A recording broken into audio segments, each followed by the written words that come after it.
Good morning dear students. Today we are learning व्योम हिंदी व्याकरण कक्षा 3 chapter 2 लिपि और व्याकरण।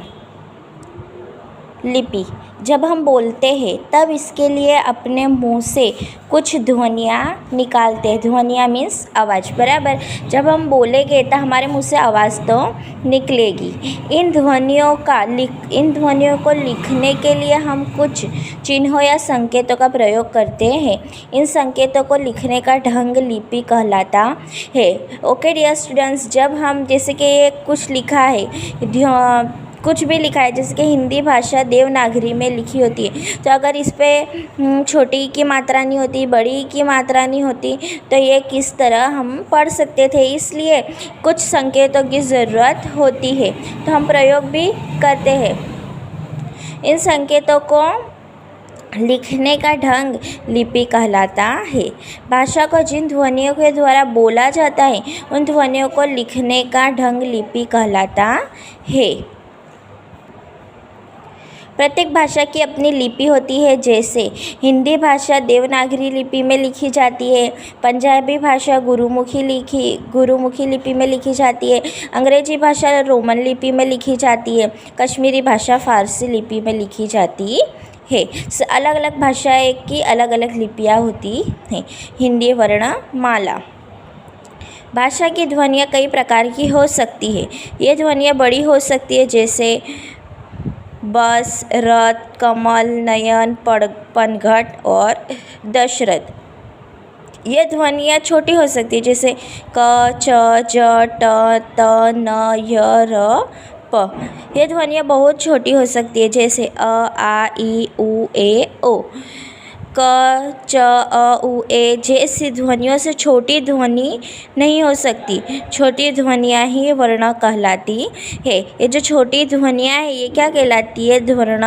वर्ण कहलाती है, और इनसे छोटी ध्वनियाँ कोई हो नहीं सकती। भाषा की सबसे छोटी ध्वनि वर्ण कहलाती और वर्णों का व्यवस्थित समूह वर्णमाला कहलाता है। वर्णों के भेद। वर्णों के दो प्रकार होते हैं, स्वर और व्यंजन। स्वर जो वर्ण बिना किसी की सहायता के बोले जाते हैं वे स्वर कहलाते हैं। हिंदी वर्णमाला में कुल 11 स्वर है। कितने स्वर है? 11 स्वर है। स्वर की हम डेफिनेशन बोले तो जो वर्ण बिना किसी सहायता के बोले जाते हैं उन्हें स्वर कहते हैं। और वो कितने? 11। तो देखो अ, आ, ई, उ, रू, ए, ऐ, ओ, औ। व्यंजन जो वर्ण स्वर की सहायता से बोले जाते हैं वे व्यंजन कहलाते हैं। हिंदी वर्णमाला में कुल 33 व्यंजन है, 33 व्यंजन है, ये है। ओके डियर स्टूडेंट, ये जो व्यंजन है वो किस तरह बोले जाते हैं? ये स्वर की सहायता से बोले जाते हैं। ये देखो हमें क से ह तक क्या दिए गए हैं? व्यंजन दिए गए हैं।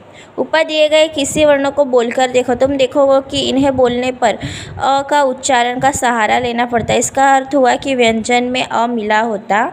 हम कुछ भी बोलेंगे जैसे कि भ, तो भ बोलेंगे तो पीछे से क्या निकलता है? अ निकलता है।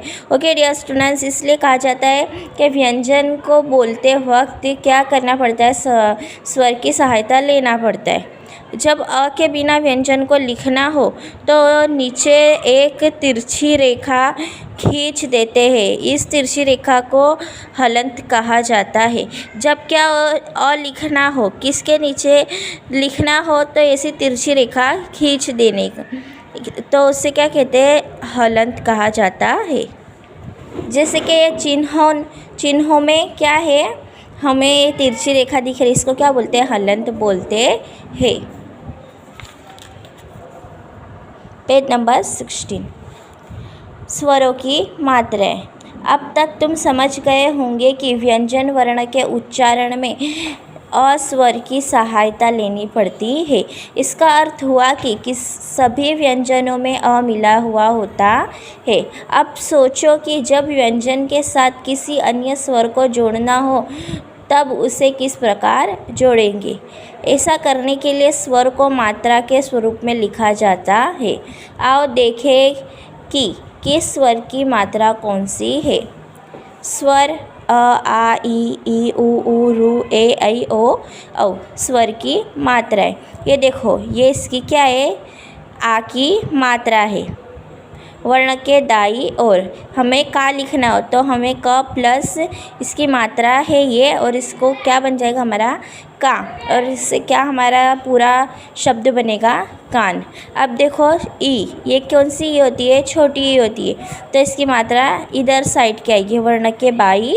और जब हमें की लिखना हो तो क प्लस ई लिखेंगे हम, छोटी ई की मात्रा, और इसको हम की बन जाएगा, फिर हमारा क्या हो जाएगा किधर। अब ई की मात्रा वर्ण के दाई ओर आएगी, ऊ की मात्रा वर्ण के नीचे आएगी, बड़े ऊ की मात्रा वर्ण के नीचे आएगी। किस तरह, इस तरह आएगी। कूप, रू की वर्ण के नीचे आएगी इस तरह, क प्लस ये, फिर क्रू, और क्या बन गया क्रूपण। ए की मात्रा वर्ण के ऊपर, आई की मात्रा भी वर्ण के ऊपर आएगी इस तरह, जैसे कि केद। ओ की मात्रा वर्ण के दाई ओर आएगी इस तरह, कोयल। औ की मात्रा वर्ण के दाई ओर आएगी इस तरह, कौ। जानते हो